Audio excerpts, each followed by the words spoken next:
அஸ்ஸலாமு அலைக்கும்.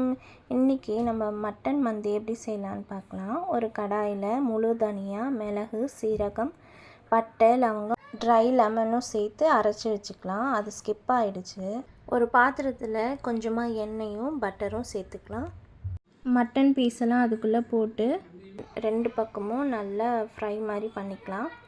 பண்ணிவிட்டு இதுக்கு தேவையான பொருட்கள் என்னென்னா வெங்காயம், பூண்டு, பச்சை மிளகாய் எல்லாத்தையும் சேர்த்து நல்லா வதக்கிடலாம். 1 ஸ்பூன் மிளகும், அரைச்ச மசாலாவும், இஞ்சி பூண்டு பேஸ்ட்டு, 2 ட்ரை லெமனும் சேர்த்து 2 லிட்டர் தண்ணியும் உப்பும் சேர்த்து நல்லா கறியை வேக விட்டுடலாம். கறி நல்லா வெந்ததும் அதை தனியாக எடுத்து வச்சிடலாம். இந்த கொதிக்கிற தண்ணியிலே கொஞ்சமாக மஞ்சத்தூள் போட்டு அரிசி நல்லா போட்டு தம் விட்டுடலாம்.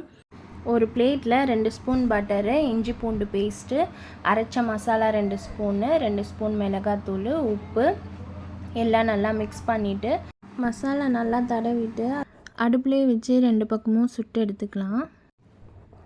அப்புறம் கொஞ்சம் கார்னிஷ்காக கொஞ்சமாக நெய் ஊற்றி ட்ரை நட்ஸ்லாம் போட்டு ஃப்ரை பண்ணி அதில் போட்டால் மட்டன் மந்தி ரெடி.